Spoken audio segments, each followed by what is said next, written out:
Today we're going to be installing some power windows. I'm going to be showing you guys how to kind of install the Moss Miata power window conversion. So the first step that I did was set up the buttons on the existing NA blank slate plate. They're going to give you this stencil with pop-out switches. Let me see if I can pop them out for you. With a pop-out switch, and you're going to trace the inside of this frame.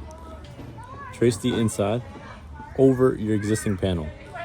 If you look closely, there's already an outline here, and it doesn't line up perfectly within it. So you're gonna end up cutting beyond it. But that's okay.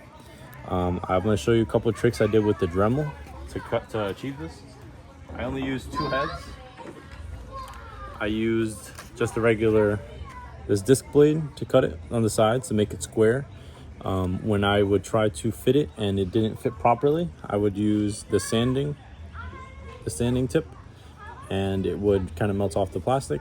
And you have to make sure the corners are squared off because the fitting is square itself. So after you use the sanding one, you have to redo some final touches with the blade to make it perfectly square.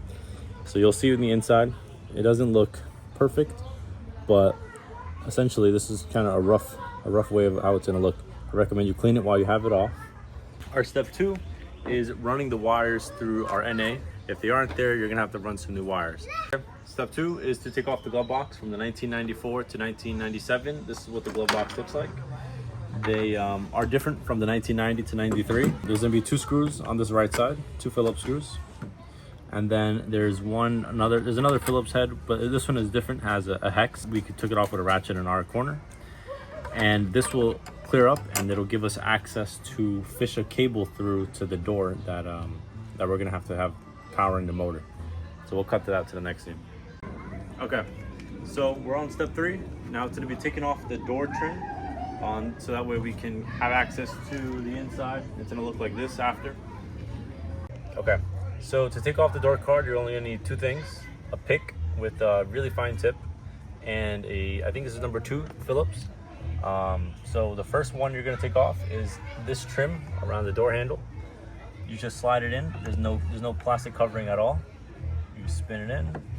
It'll come off easily. And it might be easier if you lock it. Just get a little bit more play. Okay, first one comes off. Second one is going to be at the bottom of this tray. This is a bigger Phillips, although it is still soft, so you don't need to get another head, and it should grab well if you have a non-stripped screwdriver. Next one is going to be behind a trim piece. You're going to use that pick, really fine pick, just shove it underneath, pull up a little bit, and it should start to lift up, and it comes right off. Behind that is the same thing, another Phillips screw.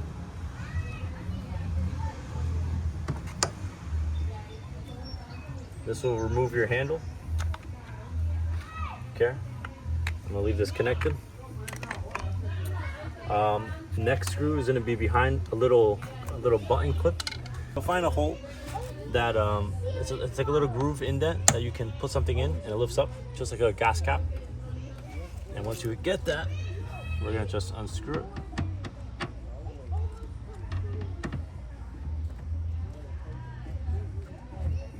Okay, comes off with the whole assembly of the container, the little cap cover.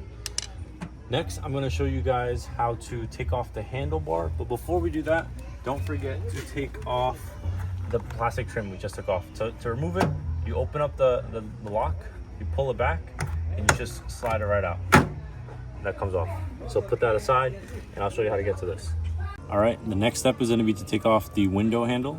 What you're going to do is put some pressure behind it. You're gonna expose some metal.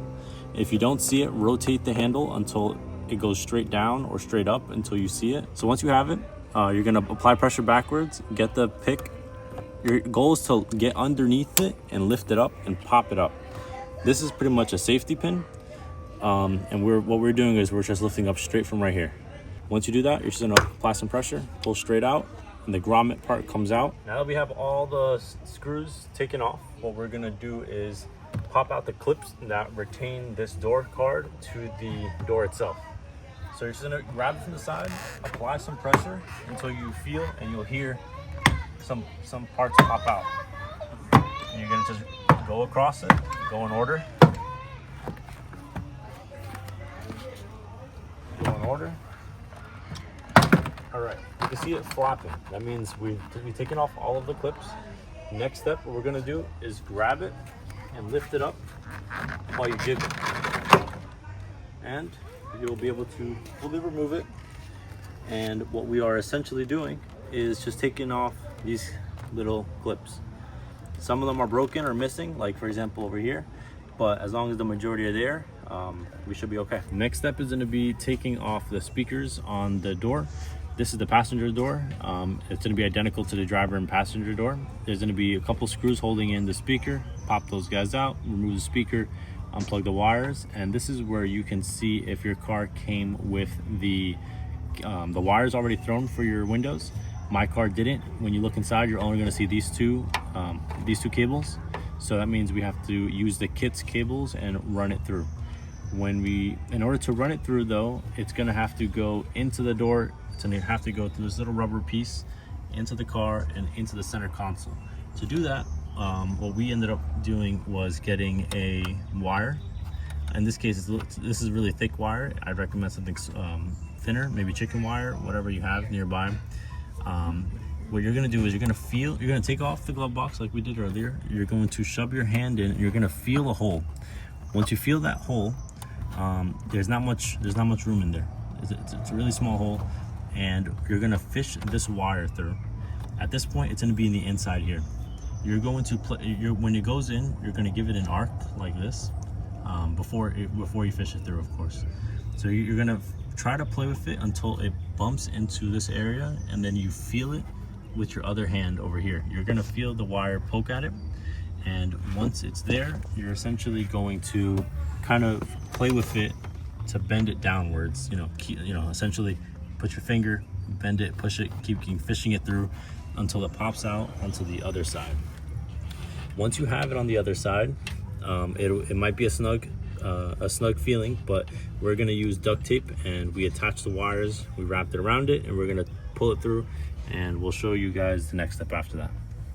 So while we were fishing the wire through, the rubber part of over here came disconnected from the door. That is okay. You can use that to your advantage, or even do it beforehand and see if you can get it through easier. Once it came through, popped up on this side, you can see the wire right here, and you can just push it back in. It'll clip back in place, and then we're gonna route this cable all the way across, and we're gonna go into the switches. And to get there, we're gonna have to remove the tombstone and the center area. Right, so we're on the next day, and what we've done is we've routed the blue and black cables from the motors from the door. We went into it through the same areas, popped over, ran it across, came in through here, popped out over here, and we are doing the same for this side as well. Went in through here, black and blue cables, ran it across. This is some other stuff I attached it to, so don't mind the extra cabling. Ran it inside, popped out over here, and we are here. I have some extra cables that are my speaker wires. These are my speaker wires. Let's pretend we don't see those underneath, and we're gonna focus on what I have here. It is a quick release setup type of situation. I have a female six cable connector. This is the male end. This is the female receiving end. And what I did was I routed the 4 motor wires, two for each side. One of the wiring is for lighting, illumination. I tapped into the original illumination little LED guy that was here, and I just cut it off because I didn't use it and I didn't like it, and I attached it to the female, and I also used the last port as a ground. It's a little bit thicker gauge than some of the other wires, and I connected it to what is the harness of your original switch. So your car has a fuse for it and the cables already ran for it, but it, some models don't have it. That's why we're doing this kit. But we can reuse the wiring. So this top one, when you look at it with the clip up, this top one is power and underneath it is neutral. So looking at the wiring schematic, we need to have we need power from the fuse, and it's 30 amp fuse, which is this one. The neutral needs to be this. It cannot be the one from the illumination, because it does not it's not ground enough, and it ends up sending some signals to it, and when you test out the motor, it'll turn on illumination even though it's not supposed to. So what I did is I removed the ground completely, left the one cable for power. You can tap into yours. You don't have to cut yours, but you can tap into it, and that way you can quick release it out, and then you can detach it essentially. The top one is power, the bottom one's ground. So the ground I connected to the female end. This top one I have, since I didn't have a 7-pin or an 8-pin connector, I'm forced to connect it directly. So I added this little sheath to protect it. Not needed, but completely optional. I just did it for aesthetics. Put some electrical tape on the female connector. This is what it looks like. I just crimped the end, and used some heat to shrink the surrounding area to make it look nice. Great. Then after that, what I did was we ran this, came over here, and it goes onto the switch itself.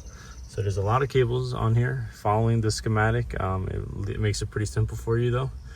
But what this essentially allows us to do is, with the removal of this cable, pop, and the detaching of this, I can remove the center console without having to detach all these cables or pop out or unscrew these two screws, which I guess isn't a big deal, but will get tedious over time. So now I have it completely detachable. That's just the job that I did. I'd recommend, if you can, get an 8-pin connector and connect that, and you can connect everything to that directly. The one underneath it is ground. This shouldn't be too difficult to remember, but you can mark it. I'm gonna be marking mine positive and negative underneath.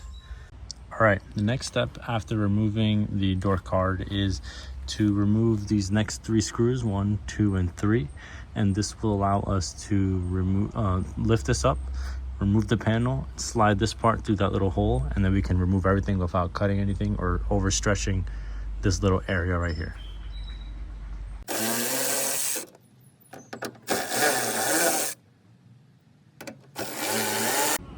So you're gonna peel it back slowly, letting it do all the work. I'm not putting much pressure. I'm just being very careful to make sure it does not get on me. So I've detached this area. This part over here, it's bound to get your hands dirty. That's okay. Just make sure not to touch anything after. Be very delicate or it'll start to rip, like over here.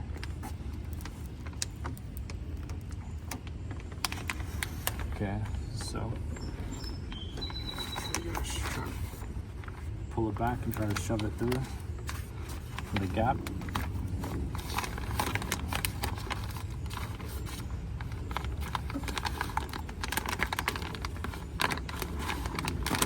Okay, we got it through. You guys are not gonna have this. This is for something else. Don't mind that, ignore it for now. So we got it off, and you're gonna set this somewhere safe. All right, next step is gonna be lowering down your window so you can see these 3 screws, one on top, one underneath, and one in the middle. These are not visible until you get about to the halfway point of your window. So you're gonna remove these screws, then you're going to get up and look at the top of the door, and you're gonna see your window stops. So one is over here, and one is on this side, and when you take them off, you're going to set them on a mat or wherever you have designated so you don't forget where they are. In my case, I have them on A, and the screws that we're going to remove is going to be B.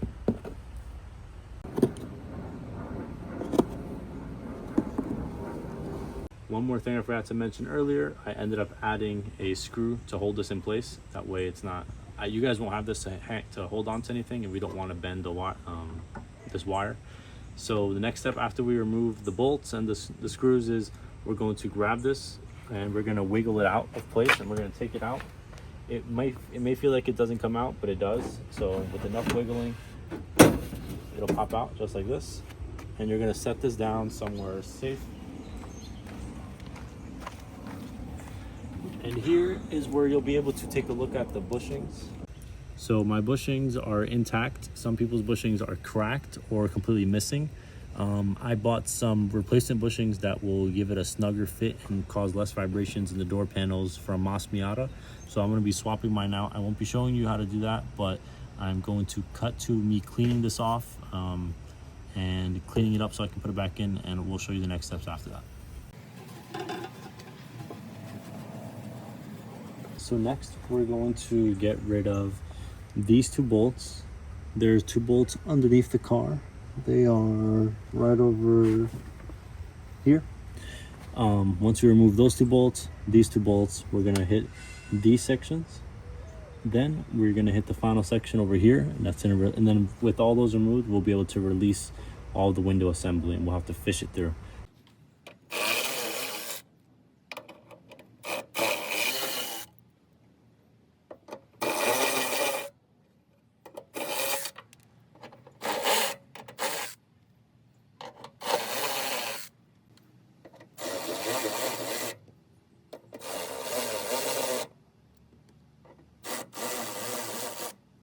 All right, now that we've removed everything, we're going to start to try to maneuver everything out of it, essentially. Okay, so I've pushed it through, but I can't get it out. But we need to remove this clip and push this clip inward.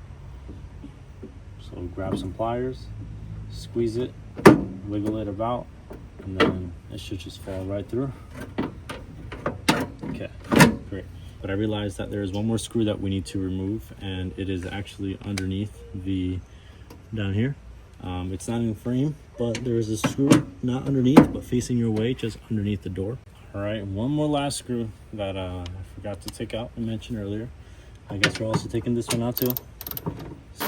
Okay, so once you remove this bottom screw and this top one, there's a piece of metal inside here that will block this off. Once you remove those two screws, you can force it from the bottom portion.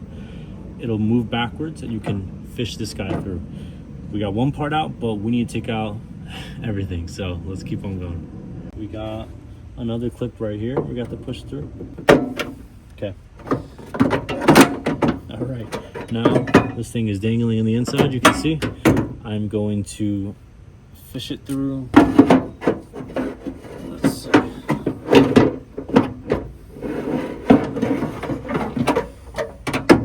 Alrighty, it is off. This is the assembly. Set this up away. Next, we need to remove this guy back here. I have a bolt down here I have to remove. Okay, I loosened it. I'm just taking off the bolts. Took off the bolts, and I'm sliding it out. Just like that. Boom. Okay, we have the track. This is going to be reused, and the other part is not. So what we're going to do next is we are going to clean this up, and we need to lube it up again properly, so that way we can prolong the smoothness on the motors. I have some breaker fluid cleaner, and we're going to spray the track set.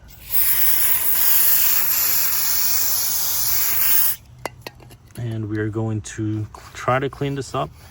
If it does not come up, we're going to use a Phillips screwdriver to pick it up. But it is doing something. It's doing something. So I'm going to work at this and come back once I have it fully cleaned. I'd recommend using a Phillips big screwdriver, going in, scraping it up, wiping it off, so that way it doesn't get stuck to a brush, but up to you. Okay, so the next step, what you're going to do is get yourself some of this from Napa, Seal Glide. We want to have a generous coating, as this is what allows it to be able to glide quickly, the motor. If you don't lube it up very well, then there's a good chance that it will slow down, and you'll think that it's broken or that you need to swap out the motor, but in reality it's just that it's got a lot of friction from this this area. Next step is now going to be in this hole. We're going to realign that channel we just cleaned. You're going to play with this until it lines up down there, the hole. Once it falls in, you're going to then play with it over on this side. Make sure it goes in, and then we're going to put our bolt, put the little bolt on top. We're going to hand tighten this, and then we're going to tighten it at the bottom and secure it. While you're here, I highly recommend taking off the latch and the handle for the door and cleaning it up and re-lubing it with the same grease slash lubricant that we're using for the channel slides. That will make it so that when you close the door, it'll be really smooth and you don't need that much force to close it. Another thing that I did while we're at it is I put some dampening mats. You can see that I put it on the bottom part and I put it on above it, the next level across. I filled out the majority, not the full thing. You don't need the full thing to get the majority of the effect. So while we're here and you have the empty space, I do recommend that. Okay, so the next thing is going to be to try and get the assembly inside of the door. I got the screws that we took off of this area. This is where I'm going to try to grab onto.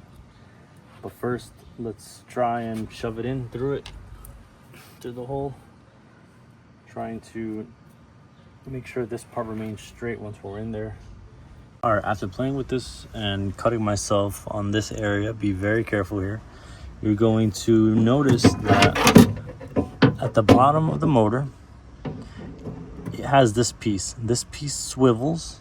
It goes, I'll show you. You can see that it's moving. And what you're gonna do is start it.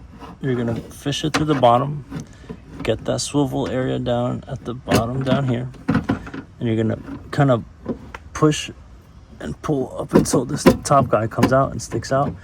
And once you got these two both in, then we're gonna just put on the nuts. Looking at the manual again, I messed up on this installation. It's this part goes over here and this part goes down here. So I'm gonna swap that over now.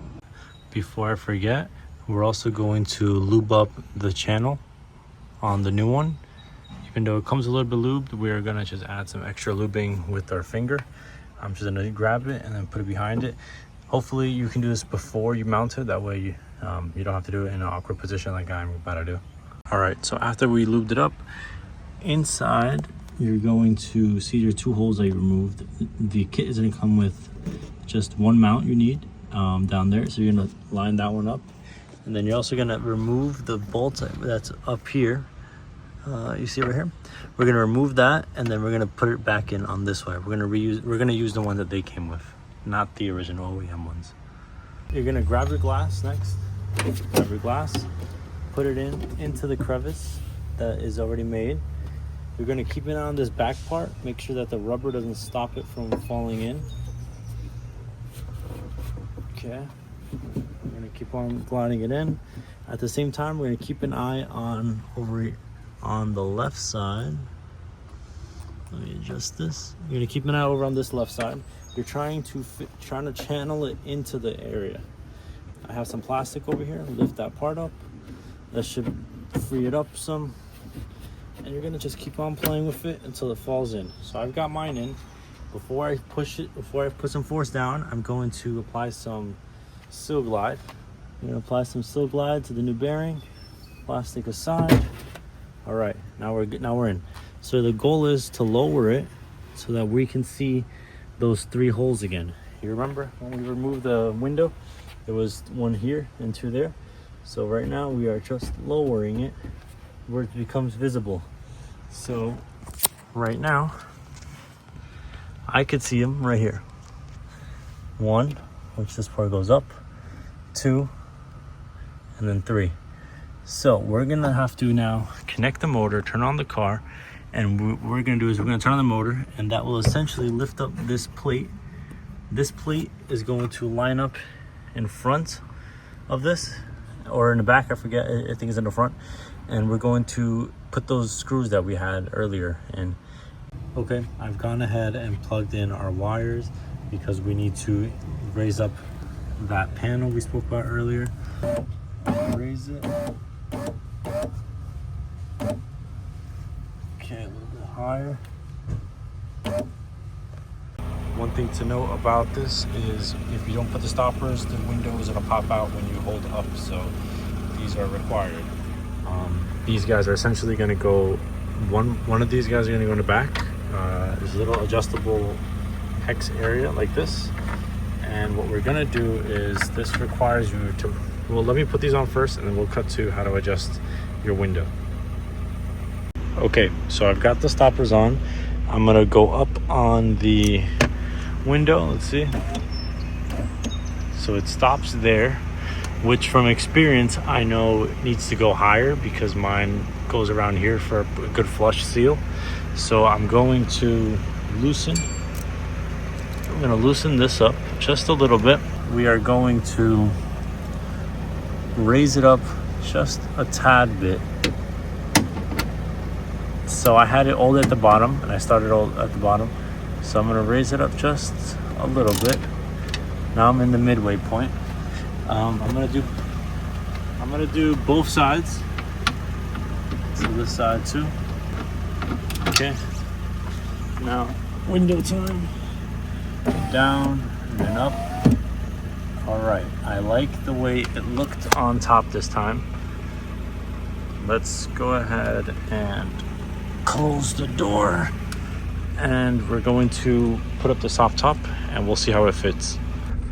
All right, up top, all this part looks good. I'm not gonna be able to get this on camera, but I am quite happy with the way it turned out. I think we are just about done. We have everything mounted, window stops. Yeah, we are gonna finish up. I'll close it up and I'll show you what the final product is. One more thing, don't forget to put back the plastic and fish the locking mechanism through the hole. Alrighty, and by the end of it, we have power windows installed.